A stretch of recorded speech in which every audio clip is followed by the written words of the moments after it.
Today we will speak about ophthalmic investigations. The course and content of the eyeball. The outer coat of the eyeball is the conjunctiva. Under it is the tenon capsule, sclera, choroid, and retina. And inside the vitreous body is present. Anteriorly, there is a cornea, anterior chamber, iris, and lens. Special methods for investigation.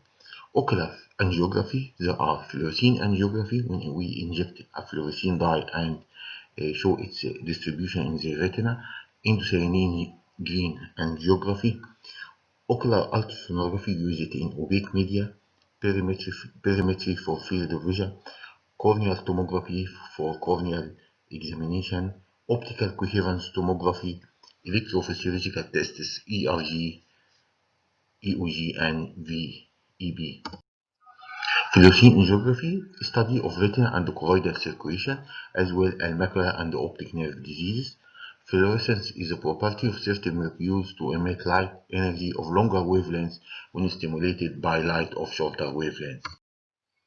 Here we inject the fluorescein stain into the antecubital vein in the arm and monitor its circulation in the retina and choroid.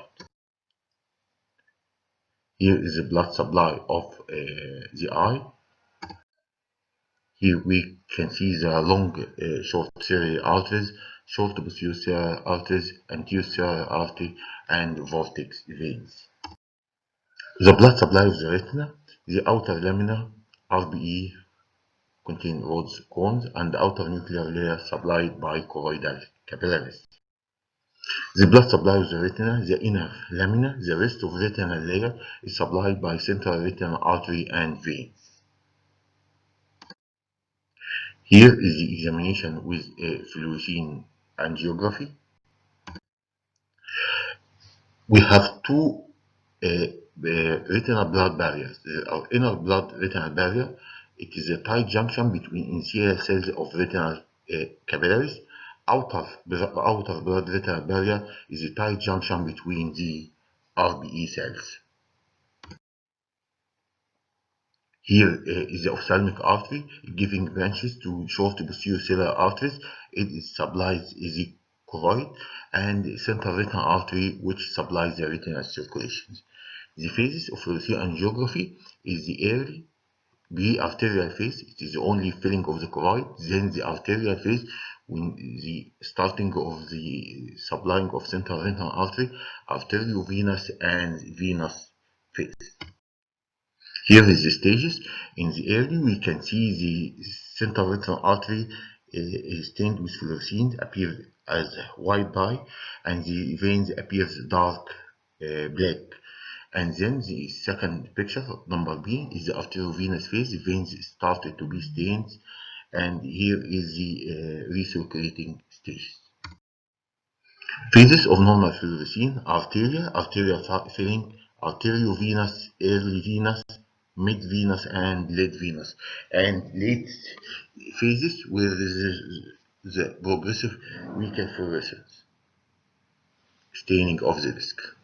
Causes of dark appearance of the fovea is the avascularity, blockage of background choroidal fluorescence by increased density of xanthophyll, large RBE cells, and more melanin. Causes of hyperfluorescence: RBE window defect due to RBE atrophy of the RBE, so the color of the choroid appears early, or pooling of the dye either under RBE due to pigment epithelial detachment or under the sensory retina in cases of central serous retinopathy. Causes of hyperfluorescence also: leakage of dye, leakage from the sensory retina, for example in cystoid macular edema, or from new vessels, choroidal neovascularization, or from the new vessels. Prolonged dye retention is staining associated with drusen because the drusen is stained with fluorescein. Causes of hypofluorescence: blood under the retinal pigment epithelium. Here we can see the retinal blood vessels is normal, but the choroidal pattern is completely dark, so the level of hemorrhage is under the pigment EC, or periretinal or intraretinal blood. Causes of hypofluorescence also capillary non-perfusion for vascular occlusions or choroidemia or high myopia. Here we can see the leakage from the new vascularization. New vessels appear as the arrows pointed. Here we can see the dye leakage from new vessels in diabetes. Adverse effect: discoloration of skin and urine, extravasation of injected dye at the site of injection, nausea, vomiting, itching, sneezing, wheezy, vasovagal episodes or syncope, anaphylactic reaction, and myocardial infarction. It is extremely rare but happens, and death in very little cases. Contraindication: fluorescein allergy is absolute contraindication, or history of severe reaction in any of these allergens before. Other relative contraindications include renal failure and pregnancy and asthma and significant cardiac disease.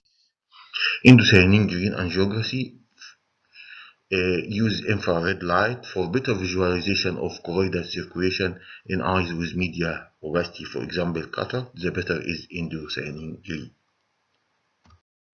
Here also we can see the indocyanine green with the stages. Early stages, we can see the distribution of indocyanine and early mid-phase and late mid-phase and late phase with recirculate. Adverse effect: contraindication. RCG is generally better tolerated than fluorescein. Nausea, vomiting are uncommon, but anaphylaxis also happens. Serious reaction with iodide and should be given to patient allergic to iodide. ICG is relatively contraindicated in liver diseases. Extraction is hepatic, and as well as fluorescein angiography in patients with history of severe reaction to any allergy. Ultrasonography, high frequency sound wave that passes through the opaque media, and there are two types of ultrasonography. E-scan is one-dimensional image recorded as spikes. B-scan, two-dimensional image recorded as dots, more anatomical.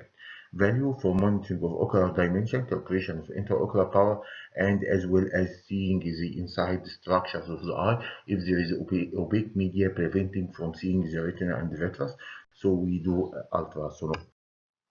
E-scan, this is the E-scan. We touch the cornea with the probe, and here we can see the spikes for spike of the anterior chamber, lens, vitreous, and the posterior cord and the vitreous.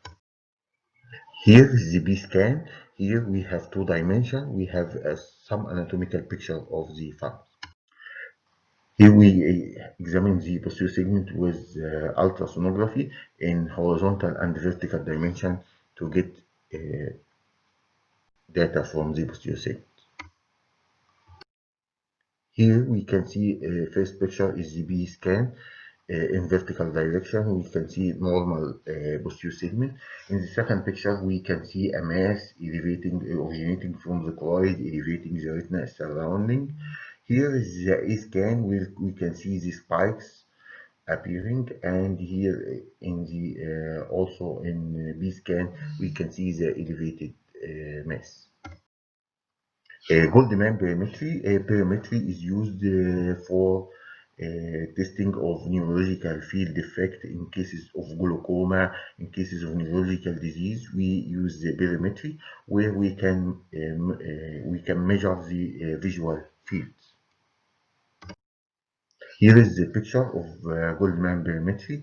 The dark spots is the scotomas. The patient cannot see from these dark spots, and the whitest dot you can see better. Here we can see a vertical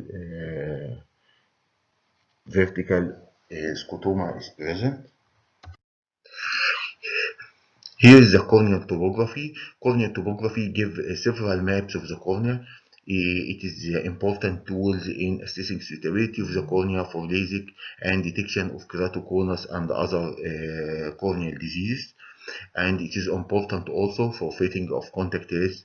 It provides information about the curvature of the cornea at various points of the cornea. Optical coherence tomography. Optical coherence tomography is a non-invasive, non-contact imaging system, provide high-resolution cross-section image of the posterior segment. OCT analogous to B-scan ultrasonography, but uses near-infrared light interferometer rather than sound wave, with image created by the analysis of the interface between reflected reference waves and those reflected by the tissues. Here we can see this is the anatomical of the retina, where we can see with optical coherent tomography. Here is the layer of the retina by OCT. Here we can see nerve fiber layer, ganglion cell layer, inner plexiform layer, and whole thin layers of the retina appearing as histological section of the retina. Here we can see the section map. In the first photo, we can see the thickness of the retina in various points. Here is the anatomical view of the retina as three-dimensional images and show different retinal layers. Application, it used in macular diseases in cases of glaucoma and also for anterior segment. Here is the macula. Here we can see the macula. We can see diagnosis and monitoring of macular pathology such as age-related macular degeneration, diabetic maculopathy, macular hole, epiretinal membrane, and retromacular traction, and various vascular diseases of the macula. Glaucoma, here we can see measure the peripapillary retinal fiber layer. It informs a circular scanning of the retina around the optic nerve. Retinal thickness is compared with the normal. Here is a picture of retinal detachment. We can see here as retinal detachment, the retina is seen detached in first photo, and second photo we can see molar fibers or bridging fibers present. It is the picture of retinoschisis. Anterior segment of OCT, we can measure with OCT also the anterior segment. Here we can see the cornea, and here is the iris and the angle in between.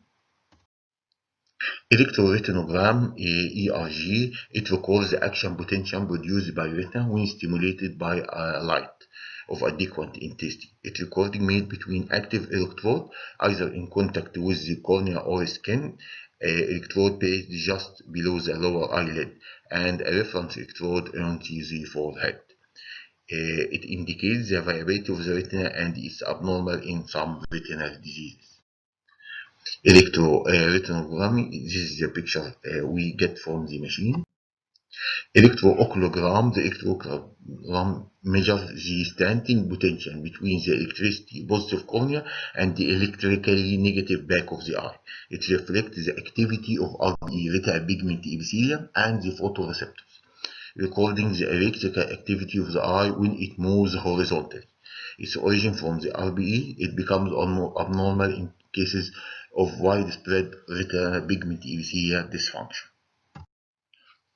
Visual evoked response, VEP, it records the electrical signal produced by occipital cortex in response to stimulation of the retina by light.